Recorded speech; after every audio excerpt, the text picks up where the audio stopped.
as armas da nossa milícia. Cartas de Assuero. Nelas, o rei concedia aos judeus que havia em cada cidade que se reunissem e se dispusessem para defenderem as suas vidas e para destruírem, matarem e assolarem a todas as forças do povo e província que com eles apertassem, crianças e mulheres, e que se saqueassem os seus despojos. É bíblico defender com armas de guerra a integridade da soberania de seu povo e do indivíduo diante da justiça de Deus. Eles obedeceram à autoridade como ordenação de Deus. E para os judeus houve luz e alegria e gozo e honra. Também em toda a província e em toda a cidade aonde chegava a palavra do rei e a sua ordem, havia entre os judeus alegria e gozo, banquetes e dias de folguedo. E muitos entre os povos da terra se fizeram judeus, porque o temor dos judeus tinha caído sobre eles. E uma cópia da carta, que uma ordem se anunciaria em todas as províncias, foi enviada a todos os povos, para que os judeus estivessem preparados para aquele dia, para se vingarem dos seus inimigos. Ester 8, 10 a 17. E sereis odiados de todas as gentes por amor do meu nome. Se considerarmos que estas palavras foram dirigidas exclusivamente para os judeus, vamos presumir que o mundo inteiro odiaria ou aborreceria aos judeus por estarem em favor de o nome de Cristo. Mas sabemos que eles negam esta verdade. Então, esta palavra é para todos nós. Ao meu ver, por causa do nome do Senhor, considerando que nome não é somente uma palavra que se nomeia a alguém, mas o seu legado histórico, memorial e crônicas, era como se o homem exercitasse a conviver com Deus simultaneamente, o Emanuel e o Deus desconhecido, porque ele era e há de vir. Em obediência à autoridade como ordenação de Deus, está permitido, autorizado, liberado e correto usar os instrumentos de defesa que lhe for permitido ou ordenado executar. Quando então o uso de uma arma é completamente lícito e justo.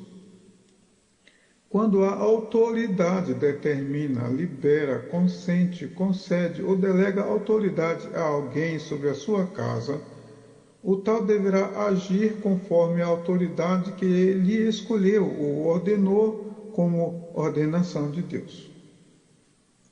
O mentiroso age como se fosse dele a ação, assume feitos, atitudes e reações de pessoas reais e existem como se fosse possível existir sem Deus. Porque mentira é tudo quanto parece verdade, mas não é. Porque a mentira se mostra parecida com a verdade, de forma que somente crê nela quem crê no que não é.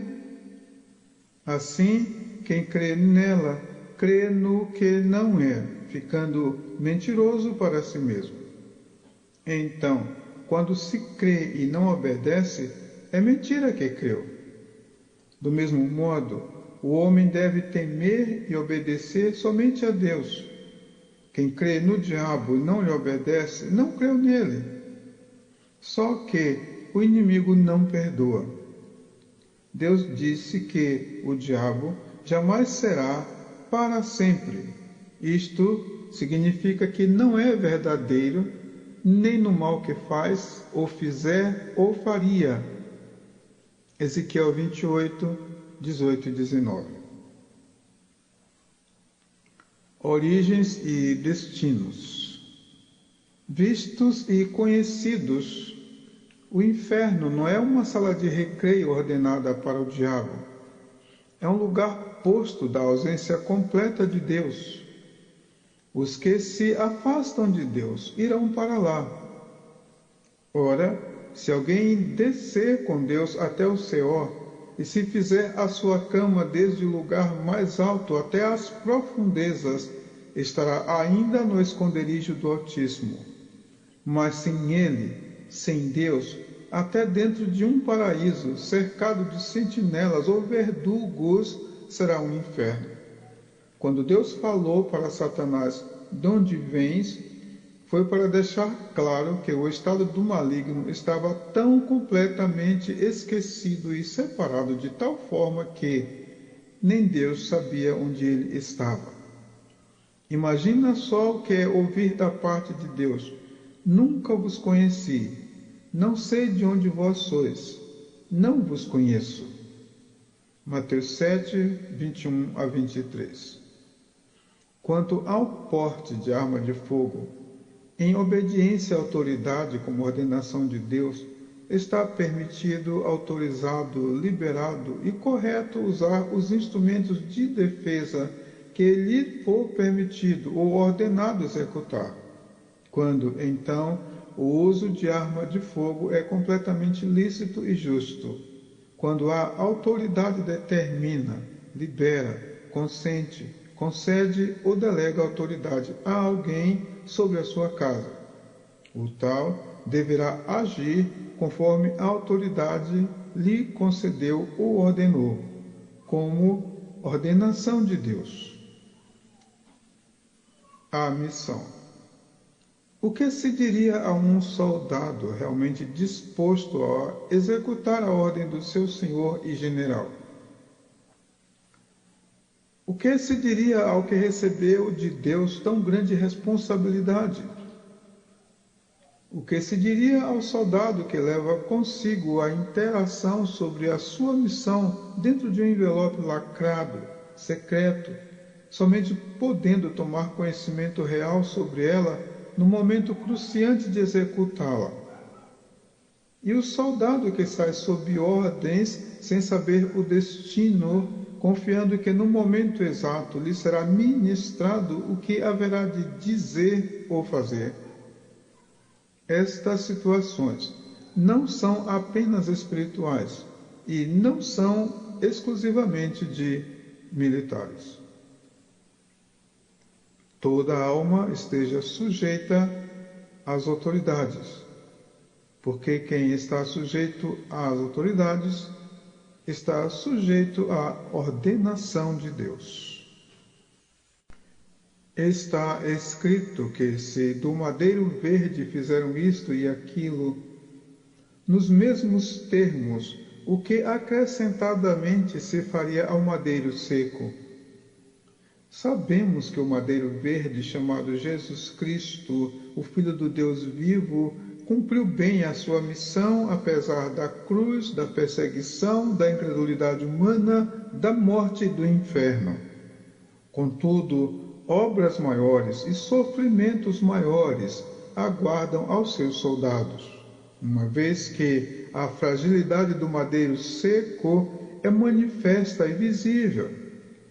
Somos o madeiro seco, cada um de nós, mas não podemos desanimar nem temer. Somos cercados por muralhas de fogo, fogo celestial, poderoso e divino. Isaías 43, 1 e 2, Hebreus 11, 8, Atos 1, 1 a 8. É missão do soldado de Cristo pregar a palavra a tempo e fora de tempo, ensinar, redarguir, corrigir em justiça, sabendo que seu trabalho não é vão no Senhor. Para o homem é poder pregar a tempo, conforme o que for regido pelos seus tempos sociais ou religiosos. Mas o fora de tempo para o homem, vezes inconcebível, pode ser exatamente o tempo de Deus. Fora de tempo são missões secretas, com ordens elevadas e cronometradas por Deus. São missões ultra-secretas que somente os que nasceram do Espírito e os que vivem em Espírito têm sensibilidade para lê-las. João 3, 5 a 8. Não carregue a espada como elemento decorativo inverossímil, mas saiba como usá-la bem no tempo de paz e no tempo de vingança de Deus, não do homem. Não porte nem carregue uma arma de balde. Deus precisa executar sua justiça e fazer colher a qualquer que plantar o mal na totalidade de seus frutos e abrangência de seu cultivo. Juízo de Deus e vingança de Deus que nos foi facultado como o privilégio de participar e que podemos legitimamente guerrear, arrancar as almas do poder de Satanás e reconduzi-las das trevas para a luz inacessível de Cristo Jesus.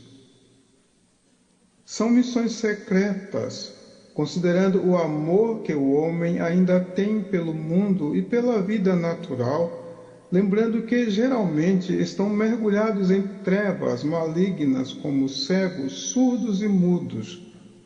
Há uma necessidade imperiosa de se saber como entrar em cada labirinto humano para poder ensinar o caminho de saída e convertê-las das trevas para a divina luz. Arrancad as almas dos abismos humanos e mundanos e dos laços malignos e da idolatria e da riqueza sem perder seus valores, está a arte e o poder de guerrear segundo Deus. Está escrito que deve-se salvar alguns como arrebatando-os do fogo, aborrecendo até as suas roupas sujas de sangue. Curai os enfermos, limpai os leprosos, ressuscitai os mortos, expulsai demônios, de graça. De graça recebeste, de graça dai. As armas da nossa milícia não são carnais, mas são poderosas em Deus para a destruição de fortalezas. Por causa disto, devemos compreender bem que as que nos são confiadas, para que saibamos recorrer a cada uma delas no momento certo e segundo a vontade e orientação de Deus. Há almas tão enredadas, tão envolvidas, perdidas e protegidas pelas fortalezas do mal, que nos são um desafio, como uma guerra em campo aberto. É sempre e quando somente Deus pode nos orientar, operar no querer e no efetuar, para que somente se faça a sua vontade. Devemos lembrar que há Deus para todo o propósito debaixo dos céus, e Deus para cada tempo humano, participando ou contemplando os maus e os bons. Provérbios 26, 4 e 5. Por mais paradoxal que pareça, a paz é o nosso primeiro e mais celeste mandamento e instrumento de guerra. O nosso guerreiro, o nosso general, ele mesmo nos mandou usar como primeira ação de guerra apregoar a paz. Não precisamos recordar que a paz é a única arma que vence uma guerra e sobrepuja simultaneamente a 2 ou mais exércitos inimigos. Não acreditar nesta arma logo, não lembrar dela antecipadamente, não utilizá-la inicialmente como a devida crença e honra, é começar a perder. Estabelecer ou negociar a paz é a primeira e mais honrosa de todas as batalhas de uma guerra. Fazer as contas antes. Mateus 10, 34. Pode parecer infantilidade teológica dizer-se que a nossa primeira e última arma de guerra é a paz. Quando o Senhor dos Exércitos enviava a Israel para uma guerra, ordenava que primeiramente seus embaixadores anunciassem a paz e negociassem condições de paz. Caso vissem inviável começarem a guerra campal, pedissem condição de paz. Poucos se lembram desta verdade. Apregoar primeiramente a paz. O nosso Senhor Jesus Cristo ordenou a seus discípulos que, ao entrarem numa cidade ou casa, saudassem-na primeiramente com a paz, e garantiu: se houver algum filho de paz, repousará sobre ele a paz. Isto porque dentro da vontade de Deus, a paz e a guerra têm o mesmo fim: glorificar o seu nome. O nosso Senhor Jesus Cristo, falando bem da guerra virtuosa, não daninha, disse que não veio para estabelecer a paz, e sim a guerra. Enaltecendo a verdadeira paz, disse acerca dela: eis que vos dou a paz, a minha paz vos dou, não vos-la dou como o mundo a dá. Não se turbe o vosso coração, nem vos atemorize. Se pensarmos mais profundamente, conheceremos a paz de Cristo, que excede todo o entendimento e, conseguintemente, a guerra de Deus. Também, pela mesma maneira, será incompreensível ao homem mortal, contra o qual está escrito: pele por pele, tudo quanto o homem tem dará pela sua vida. O homem, muito envolvido com a vida secular e com o imediatismo abonado pela sede de conforto que o bem-estar social oferece, nunca compreenderá bem as guerras de Deus. João 3, 5 a 8, Provérbios 26, 4 e 5, Mateus 10, 34, Jó 14, 27. Vence o mal com o bem. Deus resiste aos soberbos, dá, porém, graça aos humildes. Sujeitai-vos, pois, a Deus. Resisti ao diabo, e ele fugirá de vós. Chegai-vos a Deus, e ele se chegará a vós. Se padecerdes por amor da justiça, sois bem-aventurados.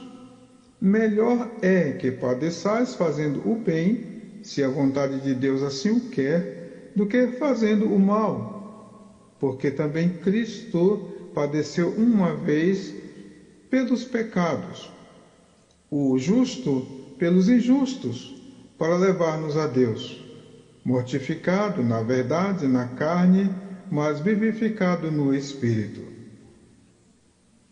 Fomos convidados a não somente crer nele, mas a padecer com ele, porque a vós vos foi concedido em relação a Cristo não somente crer nele, como também a padecer por ele.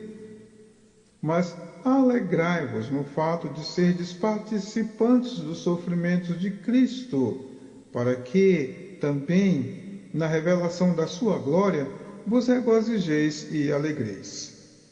Sois participantes dos sofrimentos de Cristo.